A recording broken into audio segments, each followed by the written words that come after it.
محرم میں نکاح کرنا کیسا ہے؟ یہ سوال پوچھا ہے جی ظہور احمد نے کشمیر سے کہ اگر شادی محرم یا سفر کے مہینے میں کی جائے کیسا ہے؟ کچھ لوگ کہتے ہیں کہ ٹھیک نہیں ہے۔ دیکھیں، محرم کے بارے میں غلط فہمیاں بہت ساری ہیں۔ پہلے تو میں یہ عرض کروں محرم کی اسلام میں فضیلت کیا ہے اور کیوں ہے یہ فضیلت۔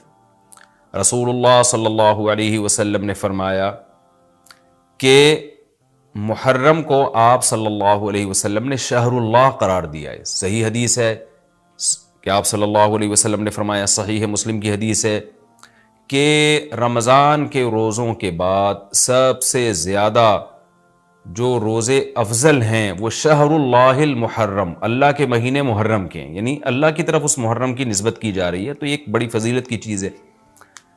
اور قرآن میں جن 4 مہینوں کو محترم قرار دیا ہے، عرب ان مہینوں میں جنگ و جدال کو حرام سمجھا کرتے تھے کہ یار یہ ناجائز ہے، اس میں جنگ نہیں کرنی چاہیے، ان مہینوں کا احترام لازم ہے۔ ان میں 4 مہینوں میں محرم بھی ہے، محرم، رجب، ذی الحجہ، ذی قعدہ، ذی الحجہ، یہ 4 مہینے ہیں جو محترم ہے، لیکن اس میں پھر رجب بھی داخل ہے اور ذی قعدہ بھی اور ذی الحجہ بھی، تو یہ بھی ہے۔ اور 10 محرم کے روزے کی بڑی فضیلت ہے۔ آپ صلی اللہ علیہ وسلم نے فرمایا 1 سال کے گناہوں کی معافی کا ذریعہ بنتا ہے، لیکن آپ نے فرمایا کہ یہودیوں کی مشابہت نہ کرو، کیونکہ یہودی 1 روزہ رکھتے ہیں تو ہم 9، 10 یا 10، 11 2 روزے ملائیں گے۔ تو یہ محرم کی فضیلت ہے، اور یہ کیوں ہے اس کی ہمیں وجہ معلوم نہیں ہے۔ جیسے کسی نے ابھی بھائی نے سوال پوچھا نا ایک کہ اس میں کوئی واقعات ہوئے تھے، تو پہلے میں بتا دوں 10 محرم میں جب نبی صلی اللہ علیہ وسلم نے محرم کے مہینے کی یہ فضیلت بیان کی تو اس کو کسی واقعے کی بیس پہ بیان نہیں کی ہے۔ اس بارے میں جتنے واقعات ہمارے پاس منقول ہیں کہ آدم علیہ السلام جنت سے زمین پہ آئے تھے، یا قیامت آئے گی اس دن، یا یہ کہ اور پتہ نہیں کیا کیا، ابراہیم علیہ السلام کو آگ میں ڈالا گیا، یہ سب من گھڑت ہیں، اس کی کوئی حقیقت نہیں ہے، موضوع روایتیں ہیں۔ البتہ اس دن موسیٰ علیہ السلام اور بنی اسرائیل کو فرعون سے نجات ملی تھی، اس بارے میں روایت سندن بہتر ہے، یعنی اس کو مستند روایت کہا جا سکتا ہے۔ تو وہ یہ کہا جا سکتا ہے کہ 10 محرم کو موسیٰ علیہ السلام اور بنی اسرائیل کو اللہ نے فرعون سے نجات دی تھی، اسی بیس پہ یہودی روزہ رکھا کرتے تھے اس دن۔ تو یہ روایت کے علاوہ باقی جتنے بھی واقعات ہیں سب من گھڑت ہیں۔ باقی حضرت حسین رضی اللہ تعالی عنہ کو جو کربلا میں شہادت ملی ہے، وہ تو 10 محرم، وہ تو فضیلت تو اسلام میں پہلے سے تھی، تو حضرت حسین رضی اللہ تعالیٰ عنہ کا واقعہ تو بعد میں ہوا ہے، تو اس سے حضرت حسین کی شہادت کو اور فضیلت مل گئی کہ آپ کو ایک مقدس دن میں اللہ تعالیٰ نے شہادت عطا فرمائی ہے۔ تو اب کیا مسئلہ ہے؟ اب میں جو ہے نا نمبر وار سوال پڑھ کے بتاتا ہوں، نمبر وار جو ہے نا، تاکہ وہ بحث ہماری گچ مچ نہ ہو جائے۔ ابھی سارے سوال میں نے اکٹھے پڑھ لیے تھے تاکہ آپ کو پتہ چلے کہ آج محرم کے بارے میں کیا معلومات ہم شیئر کریں گے، کیا مسائل میں بتاؤں گا۔ اسی میں ایک سوال ہے جی، محرم میں نکاح کرنا کیسا ہے؟ یہ سوال بھی ظہور احمد نے کشمیر سے پوچھا ہے۔ محرم میں نکاح کرنا بھی جائز ہے، بلکہ ہمارے مسلک کے مطابق باعث برکت ہے، کیونکہ محرم کو اللہ کے نبی نے محترم قرار دیا ہے، جو قابل احترام مہینہ ہے تو مقدس ہے، تو مقدس مہینے میں عبادت کا ثواب بھی زیادہ ہوتا ہے، اور نکاح بھی شریعت میں عبادت ہے۔ نکاح کیسے عبادت ہے؟ شریعت نے نکاح میں عبادت کا رنگ ڈال دیا ہے۔ دیکھیں آپ کہ نکاح ایک معاملہ ہے، لیکن اس سے پہلے خطبہ بھی ہوتا ہے۔ خطبہ جمعے کی نماز سے پہلے ہوتا ہے، خطبہ عید کی نماز سے پہلے ہوتا ہے، خطبہ استسقاء کی نماز سے پہلے ہوتا ہے، خطبہ حج میں ہوتا ہے۔ یہ ساری عبادتیں ہیں نا جس میں خطبہ ہے، لیکن اسلام نے کیا کہا؟ نکاح سے پہلے بھی خطبہ ہوگا۔ اس کا مطلب اسلام نکاح کو عبادت قرار دے رہا ہے، نکاح میں عبادت کا رنگ بھر رہا ہے۔ تو عبادتیں تو مقدس مہینے میں زیادہ ثواب ہوتا ہے ان میں، تبھی آپ دیکھیں نبی صلی اللہ علیہ وسلم نے فرمایا رمضان کے بعد سب سے زیادہ روزوں کا ثواب محرم میں ملتا ہے۔ کیوں؟ مقدس ہے نا، تو عبادت کا ثواب بڑھ گیا اس میں۔ تو اس حدیث سے صاف ہمیں پتہ چلتا ہے کہ اگر کوئی محرم میں اس نیت سے نکاح کرتا ہے کہ مقدس مہینہ ہے، تو اس میں عبادت کا ثواب بڑھ جائے گا، اور اس میں انشاءاللہ اللہ سے امید کی جا سکتی ہے کہ خیر و برکت زیادہ ہوگی۔ تو اس کو منحوس سمجھنا جائز نہیں ہے۔ اگر آپ کہتے ہیں اس مہینے میں چونکہ حضرت حسین رضی اللہ تعالیٰ عنہ کی شہادت ہوئی ہے اس لیے منحوس ہے، تو یہ غلط ہے۔ ایک تو ہماری نظر میں شہادت ایک بہت مقدس مقام ہے، اس کی وجہ سے کوئی مہینہ منحوس نہیں ہو سکتا، مقدس تو ہو سکتا ہے، منحوس نہیں ہو سکتا۔ دوسری بات یہ کہ 1 محرم سے لے کے 29 یا 30 ذی الحجہ تک اسلامی تاریخ میں کوئی ایسا دن نہیں ہے جس میں کسی مقدس شخصیت کی شہادت نہ ہوئی ہو یا کسی پہ ظلم نہ ہوا ہو. اگر آپ تاریخ کے اوراق اٹھا کے دیکھیں, ہر مہینے ہر تاریخ کو کوئی نہ کوئی اسلام میں اچھا واقعہ بھی ہوا ہے اور برا واقعہ بھی ہوا ہے. حضرت عثمان رضی اللہ تعالیٰ عنہ کی شہادت ہوئی باغیوں کے ہاتھوں, خود نبی صلی اللہ علیہ وسلم کی وفات ہوئی ربیع الاول میں, اور بھری ہوئی ہے نا اسلامی تاریخ. حضرت علی رضی اللہ تعالیٰ عنہ کی شہادت ہوئی. تو ان تمام شہادتوں کے آپ ایام نکالیں, ان کے مہینے نکالیں, کوئی مہینہ نہیں بچے گا. تو اس بیس پہ اگر آپ کہتے ہیں کہ اس مہینے میں نکاح پسندیدہ نہیں ہے, پھر تو پہلی تاریخ سے لے کے سال کی آخری تاریخ تک کوئی تاریخ بھی ایسی نہیں ہے کہ جس میں انسان نکاح نہ کرے. اس کا مطلب پھر آپ کنوارے چھڑے چھاٹی گھومتے رہیں, اور مسلمانوں کی پھر گروتھ ریشو تو میرا خیال ختم ہو جائے گا, مر جائیں, کہاں پیدا ہوں گے لوگ. اور اگر آپ کہتے ہیں کہ نہیں جی کسی شخصیت کے کسی دن میں انتقال کر جانے سے یا شہید ہو جانے سے یا اس پہ ظلم ہونے سے وہ دن منحوس نہیں بنتا, تو پھر 10 محرم بھی منحوس نہیں ہے. 10 محرم میں بھی آپ نکاح کر سکتے ہیں, اور محرم کے بقیہ تاریخوں میں بھی آپ نکاح کر سکتے ہیں. اور روایات میں ہمیں ملتا ہے کہ بعض بڑے بڑے حضرات تھے جن کے محرم کے مہینے میں نکاح ہوئے. میں اس بحث میں نہیں جاؤں گا, پھر اس میں تاریخی روایات ہیں, کوئی کہتا ہے فلاں تاریخ تھی, کوئی کہتا ہے, پھر لوگ اس پہ ایک غیر ضروری بحث میں چلے جاتے ہیں. لیکن ہمیں ایسے واقعات ملتے ہیں. تو اس لیے اس بارے میں, اور پھر شریعت میں جلد نکاح کی ترغیب ہے. نکاح کو ڈیلے کرنا یہ شریعت میں پسندیدہ کام نہیں ہے. اس بیس پہ تو ڈیلے کیا جا سکتا ہے نکاح کہ آپ کو رشتہ سمجھ میں نہیں آ رہا, مشورے کر رہے ہیں, لیکن جب ایک دفعہ رشتہ سمجھ میں آ جائے تو اسلام کا حکم یہ کہ اس میں جلدی کی جائے. صحیح بخاری کی مشہور حدیث ہے, نبی صلی اللہ علیہ وسلم کی خدمت میں خاتون آئیں, عرض کیا کہ یا رسول اللہ میں آپ سے نکاح کرنا چاہتی ہوں. آپ نے چہرہ مبارک کو جھکا لیا, آپ کا ارادہ نہیں تھا. ایک اور صحابی کھڑے ہوئے, عرض کیا یا رسول اللہ آپ میرا ان سے نکاح کر دیں. اسی محفل میں نبی نے ان صحابیہ کا ان صحابی سے نکاح کرا دیا. تو آپ نے تو یہ نہیں پوچھا کہ یہ محرم کا مہینہ چل رہا ہے یا سفر کا مہینہ چل رہا ہے یا ربیع الاول کا مہینہ چل رہا ہے. ڈیلے نہیں کیا اس کو, اس لیے کہ خود آپ کی تعلیمات یہ ہیں کہ نکاح میں جلدی کی جائے. تو اگر آپ کو محرم میں رشتہ ملتا ہے, آپ ربیع الاول تک ڈیلے کرتے ہیں محرم کی وجہ سے یا سفر تک ڈیلے کرتے ہیں, تو یہ ڈیلے کرنا خود قرآن و سنت کے خلاف ہے. جس چیز میں تعجیل مقصود ہے, جس چیز کو شریعت نے جلدی کا حکم دیا. عبداللہ بن مسعود رضی اللہ تعالیٰ عنہ فرماتے تھے, مصنف ابن ابی شیبہ کی روایت ہے, کہ مجھے پتا چل جائے نا کہ میری زندگی میں صرف ایک رات باقی ہے, اگلے دن میں نے مر جانا ہے, اور میرے نکاح میں کوئی عورت نہ ہو, میں وہ رات بھی نکاح کے بغیر نہیں گزاروں گا, میں بیوی کے بغیر نہیں گزاروں گا, اس خوف سے کہ مجھے کہیں فتنہ نہ ہو جائے. صحابہ کرام جو تقوی کے اعلیٰ معیار پر تھے اور جن سے گناہ کا اندیشہ بہت کم تھا اور کہیں معاشرے میں بے حیائی پھیلی ہوئی نہیں تھی, وہ تو ان کا تو یہ کانسیپٹ تھا کہ بھائی ہم بیوی کے بغیر ایک دن نہیں گزاریں گے, کہیں ایسا نہ ہو کہ برائی میں پڑ جائیں. اور آج چاروں طرف بےہودگی پھیل رہی ہے, چاروں طرف بے شرمی, بے حیائی, انٹرنیٹ پر بےہودہ چیزیں, آپ یوٹیوب میں ویڈیو میں جائیں فوش چیزیں آ رہی ہیں, ہر چیز آپ کی شہوت کو برانگیختہ کرنے والی ہے. اور اس میں آپ یہ کہیں کہ ایک رشتہ طے بھی ہو چکا ہے, آپ صرف اس بیس پر آپ اس کو ڈیلے کر رہے ہیں, ایک مہینہ 2 مہینہ, لوگ سفر میں بھی نہیں کر رہے ہوتے, اور اس بیس پہ آپ ڈیلے کر رہے ہیں. اس میں خطرہ ہوتا ہے کہ مرد کسی گناہ میں نہ پڑ جائے, عورت کسی گناہ میں نہ پڑ جائے, تو شریعت اس کی آپ کو اجازت نہیں دیتی ہے.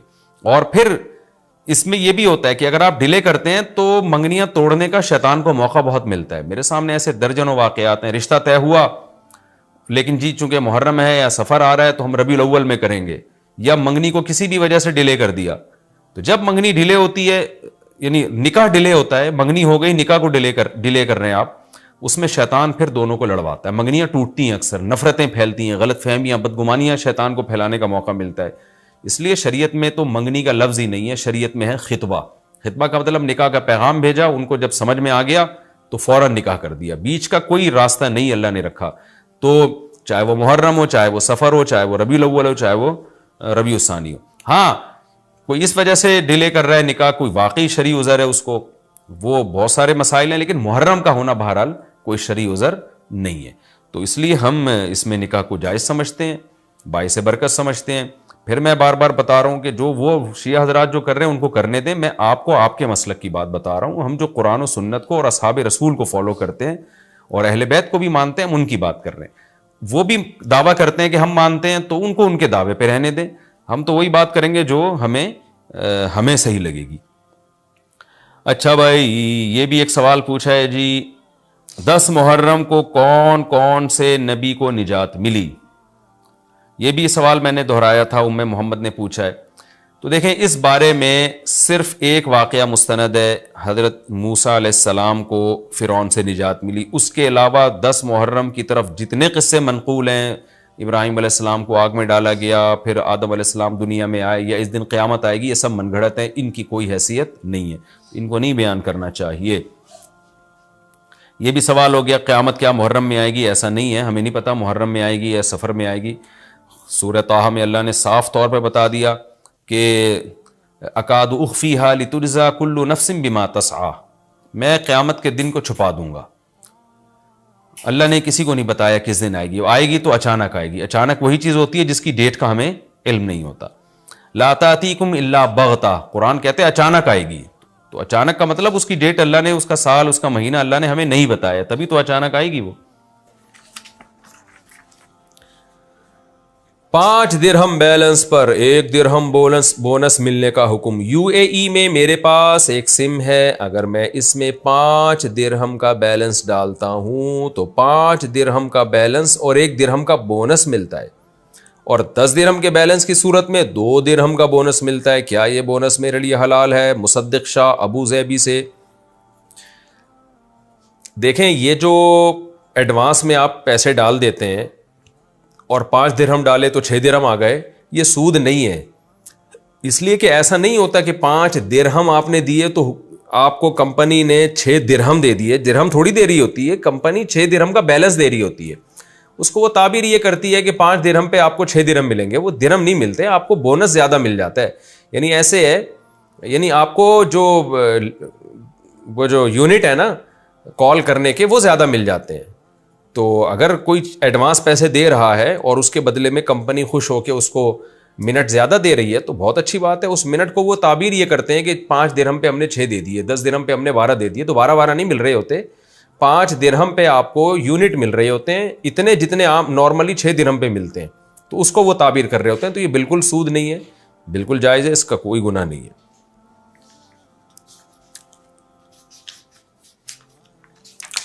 اچھا بھائی، پب جی گیم کھیل کر پیسے کمانا کیسا ہے؟ پب جی والے ٹورنامنٹ کرواتے ہیں اور پیسے رکھتے ہیں 1 کروڑ یا 2 کروڑ، سبحان اللہ، رکھتے کہاں پر ہیں ذرا معلوم کر کے بتائیں۔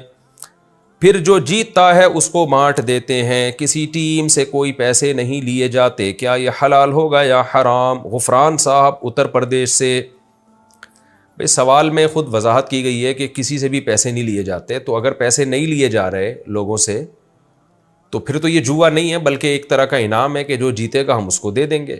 اگر سوال میں جو کہا گیا اسی طرح ہی ہو رہا ہے پب جی میں، تو پھر یہ جوا نہیں ہے، یہ 1 کروڑ روپے حلال ہوں گے جیتنے والے کے لیے۔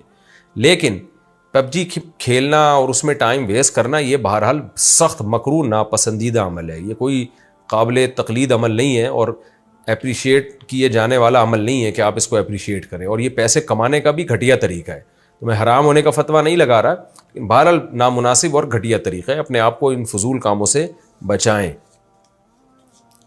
نبی صلی اللہ علیہ وسلم نے فرمایا من حسن اسلام المرء ترکہ ما لا یعنیہ، انسان کے اسلام کی اچھائی میں سے ہے کہ لا یعنی چیزوں سے بچے۔ آپ کہہ سکتے ہیں 1 کروڑ روپے مل رہے ہیں تو لا یعنی کہاں سے ہو گیا؟ مل کس کام کے بدلے میں رہے ہیں؟ کیا قوم کی خدمت کی آپ نے؟ کون سا تیر مار دیا؟ ویڈیو گیم پکڑ کے بیٹھے رہے 1 گھنٹے تک؟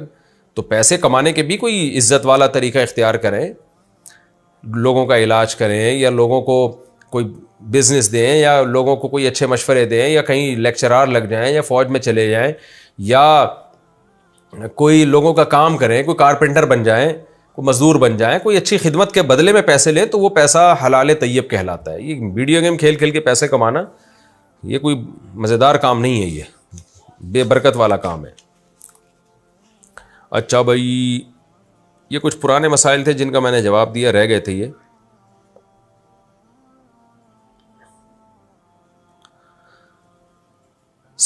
پوچھا ہے جی کہ کیا داماد سے پردہ فرض ہے؟ کیا داماد محرم ہوتا ہے؟ اس سے کتنا پردہ رکھنا چاہیے؟ بنت سلیم کراچی سے۔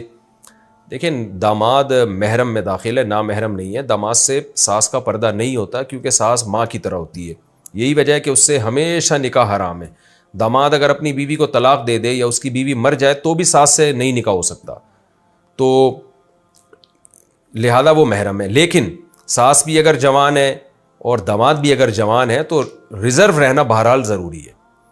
جیسے بہو اور سسر کا ریزرو رہنا ضروری ہے. سگی بیٹی کا معاملہ اور ہوتا ہے, بہو سے فتنے کا بہرحال اندیشہ ہوتا ہے اگر بالکل جوان ہے اور سسر بھی جوان ہے. تو اس لیے بہو کو سے مصافحہ کرنا, ہاتھ لگانا اس کو, یا اس کے گال پہ بوسہ لینا یا ماتھے پہ بوسہ لینا, یہ نامناسب ہے, بہت سخت مکروہ ناپسندیدہ عمل ہے. بلکہ بہو کو جب سسر صاحب پیار کریں گے تو بس سر پہ ہاتھ رکھیں بس. اسی طرح داماد جوان ہے, ساس بھی جوان ہے, تو ساس داماد کو جب پیار کرے گی تو سر پہ ہاتھ رکھے بس, اور بیٹا کیا حال ہے, اپنا خیال رکھنا. اس سے زیادہ باڈی کو ٹچ کرنا داماد کے یا بلا حائل مصافحہ کرنا یہ بھی ٹھیک نہیں ہے, یہ فتنے کا دور ہے. تو اس لیے اس بارے میں احتیاط لازم ہے. اسی لیے علماء نے لکھا ہے کہ اگرچہ ساس جو ہے وہ داماد کے لیے محرم ہے, مگر ساس اور داماد اگر دونوں جوان ہوں تو اکیلے سفر نہیں کر سکتے. تو اس میں یہ ہے کہ سگا بیٹا ہو یا بھائی ہو یا اس طرح کا کوئی رشتہ ہو تو دوسرا کوئی رشتہ ہوگا جو سسرالی رشتہ نہیں ہونا چاہیے اگر دونوں جوان ہیں. تو بہرحال اصولی طور پر تو پردہ فرض نہیں ہے, فتنے کی وجہ سے یہ حکام ہے. تو ریزرو اتنا یعنی اتنا فری نہ ہو کہ مصافحہ ہونے لگے یا بلا حائل ایک دوسرے کو جسم جو ہے ٹچ کرنے لگیں, جیسے کہ ماں بیٹے ہوتے ہیں یا باپ بیٹی ہوتے ہیں, اتنا زیادہ آگے نہ بڑھیں بلکہ وہ تھوڑا ریزرو رہیں. اور ویسے بھی حرمت مصاہرہ کے مسائل ہیں, وہ میں کئی بار بیان کر چکا ہوں, اس کو اب ریپیٹ کرنے کی ضرورت نہیں ہے. نامحرم کو سلام کا جواب دینا, کیا غیر محرم کو سلام کا جواب دے سکتے ہیں؟ میری کلاس کی کچھ بہنیں مجھے جب سلام کرتی ہیں تو میں جواب دینے پر مجبور ہو جاتا ہوں, کیا مجھے اس کا گناہ ہوگا؟ محمود مقبوضہ کشمیر سے. محمود بھائی شریف آدمی لگ رہے ہیں, اپنی کلاس فیلوز کو بہنیں کہہ رہے ہیں, تو امید ہے آپ سلام کا جواب دے دیا کریں انشاءاللہ. انشاءاللہ آپ یوں جواب دیا کریں, میری بہنوں تم سب کو وعلیکم السلام, بس اتنا کہیں اور پتلی گلی سے نکل لیں, زیادہ نہ فری ہوں آپ. نامحرم کے بارے میں اللہ سے دعا کرنا, سارے نامحرموں کے سوال آ رہے ہیں پتہ نہیں. کیا کسی غیر محرم لڑکی کے لیے دعا کی جا سکتی ہے کہ یا اللہ اسے میرے حق میں بہتر کر دے, یا اللہ اسے مجھے عطا کر دے؟ سبحان اللہ. ارحم صاحب لاہور سے. ارحم صاحب میری دعا ہے آپ کی کہ اچھی جگہ شادی ہو جائے تاکہ آپ کوئی اور دعا مانگا کریں. دیکھو کسی لڑکی کا نام لے کے اللہ مجھے فلانی دلا دے, مجھے فلانی دلا دے, یہ مناسب نہیں ہے. آپ اللہ سے یوں دعا مانگا کریں کہ اے اللہ میری اچھی جگہ شادی کرا دے, جو میرے حق میں بہتر ہو مجھے وہ دلا دے. اور اگر آپ کسی لڑکی کو چاہتے ہیں تو اس کا دماغ میں تصور لا کے یہ بھی دعا کر سکتے ہیں, اللہ اگر یہاں تیرے علم میں بہتر ہے تو یہاں کرا دے. بس اتنا, اس سے زیادہ آگے نہ بڑھے کہ نام لے لے کے دعا کریں. جائز ہونا الگ, جائز تو ہے, کسی کا بھی نام لے کے دعا کی جا سکتی ہے, لیکن یہ ایک طرح سے یوں سمجھیں کہ اللہ کو آپ سمجھا رہے ہیں کہ یہاں کرا دے, یہ زیادہ بہتر ہے.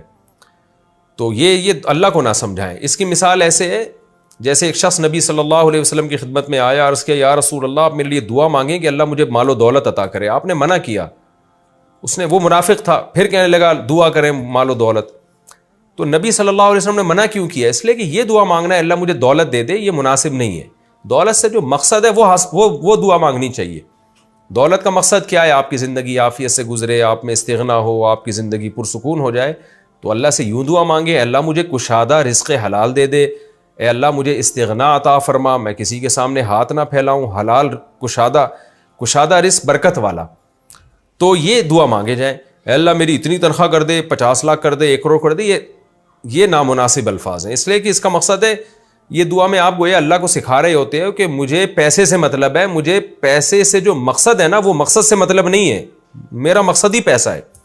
اب آپ یہ کہہ رہے ہو مجھے فلانی چاہیے, فلانی لڑکی سے شادی کرا دے, اس کا مطلب آپ کا مقصد ہی فلانی لڑکی بن چکی ہے.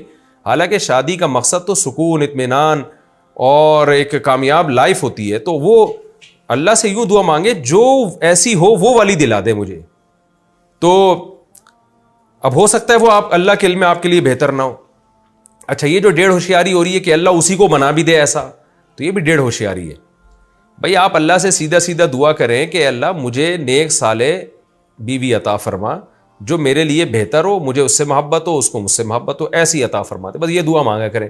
وہ ہوگی تو اللہ کے علم میں تو اللہ اس کو عطا کر دے گا, وہ نہیں ہوگی تو اس کے علاوہ کوئی اور دے دے گا آپ کو.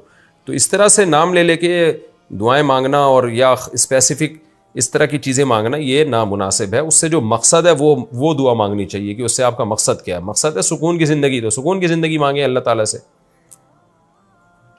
وہ جو آیت ہے نا منافق کے، مجھے آیا نبی آپ دعا مانگیں کہ مجھے دولت مل جائے، پھر جب اس کو دولت ملی ہے تو اس نے صدقے دینے سے انکار کر دیا، تو پھر اللہ کی طرف سے وعید آئی تو اس کو احساس ہوا، پھر وہ نبی کے پاس صدقہ لے کر آیا، آپ نے منع کر دیا. پھر ابو بکر کے پاس صدقہ لے کر آیا، آپ نے منع کر دیا نبی کے انتقال کے بعد. پھر حضرت ابو بکر کے انتقال کے بعد حضرت عمر کے پاس آیا صدقے کا مال لے کے، حضرت عمر نے بھی انکار کر دیا کہ جب نبی نے پہلی دفعہ آپ سے مطالبہ کیا تھا آپ نے کیا کیوں نہیں.